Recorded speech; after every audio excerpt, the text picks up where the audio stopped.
Welcome to the Apply Pressure Podcast with yours truly, Transformer Chris.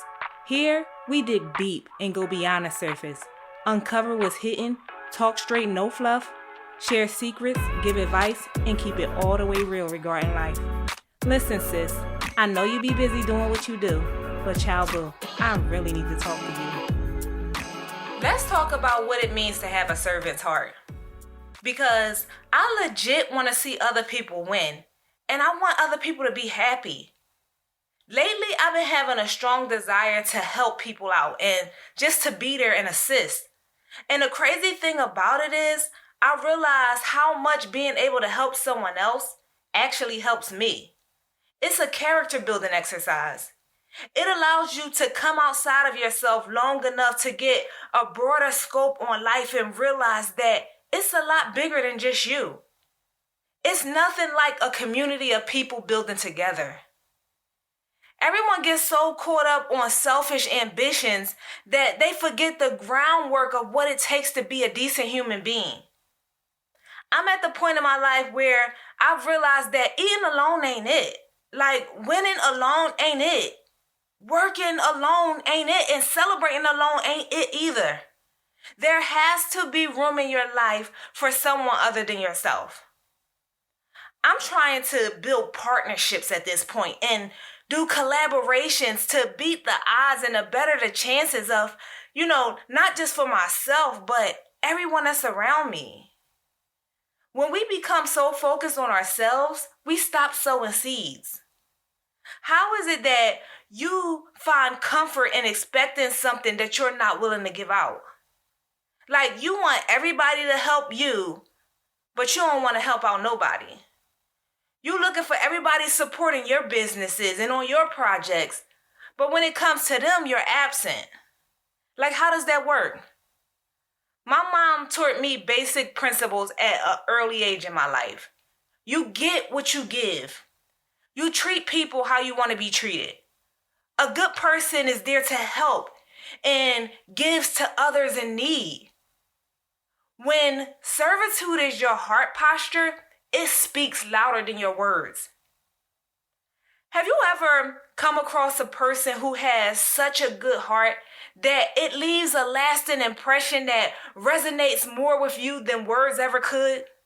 I love people like that. So could you imagine if the amount of people that appreciated those kind of people actually aspired to be them as well? And here's the thing about servitude.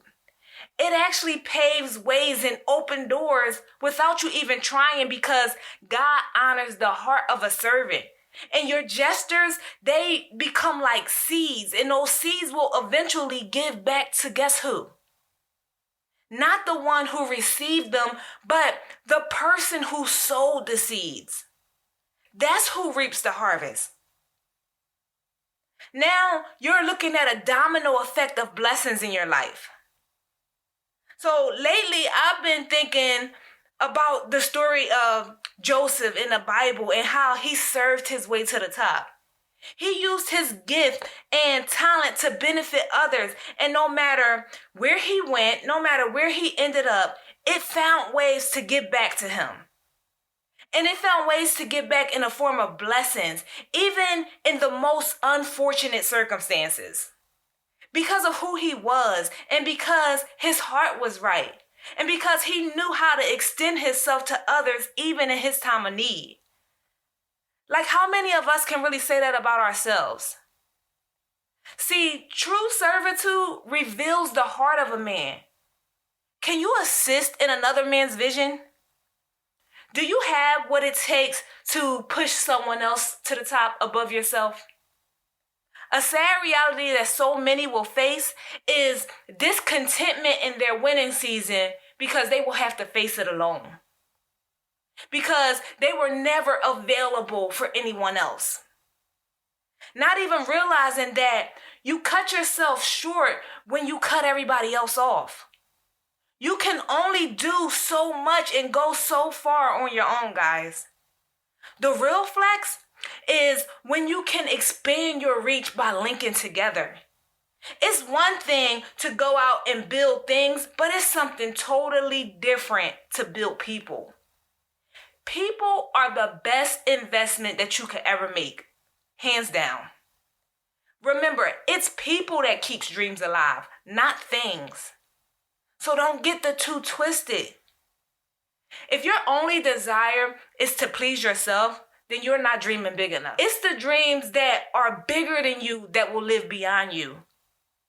I used to see myself when I thought about success, right?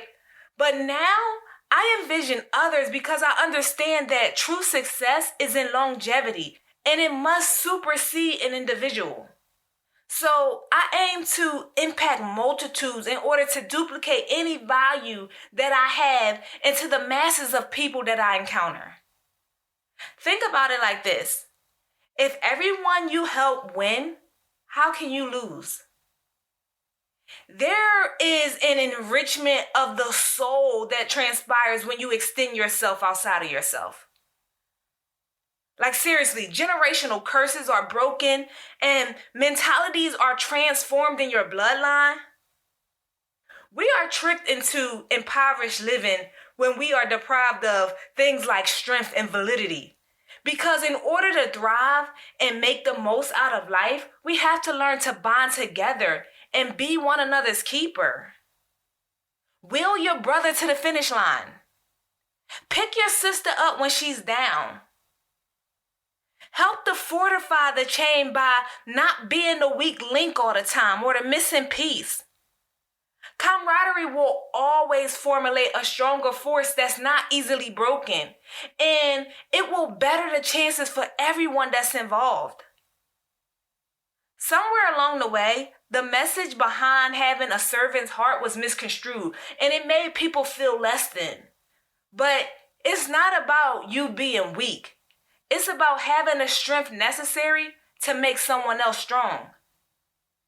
Being a person of goodwill prompts optimism within a person. When you do good by people, it evokes a sense of hope. We have to start stimulating the areas that make us feel good about ourselves. When you feel good, you are more likely to do good.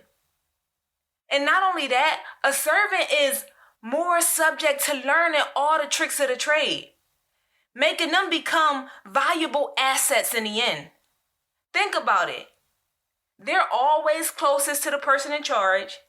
If you're the one always helping, then that also makes you the one always learning. And the rule of thumb on that is, the more you know, the more valuable you become. It's time for us to just start altering our thinking regarding things like this, guys. Culture have conditioned us to shy away from a lot of the things that can make us better as individuals. There's also this word called reciprocity that play a big role in servitude. The more you attend to someone else's need, the more likely they will be willing to return the favor or consider your skill set later on down the line. You would be surprised by how many good gestures have actually led to lifelong, I'm talking about lucrative opportunities for people. Don't sleep on the power of good deeds. But even more importantly, when you're doing them, do them in love. Do them with care and concern.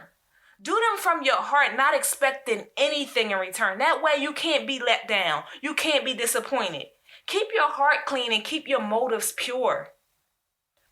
Who you become as a result of any and all sacrifices you make to make another person's life better is a blessing all in itself. So keep helping out. Keep assisting the community. Keep being there for your friends. Keep supporting your sister. Keep promoting your brother.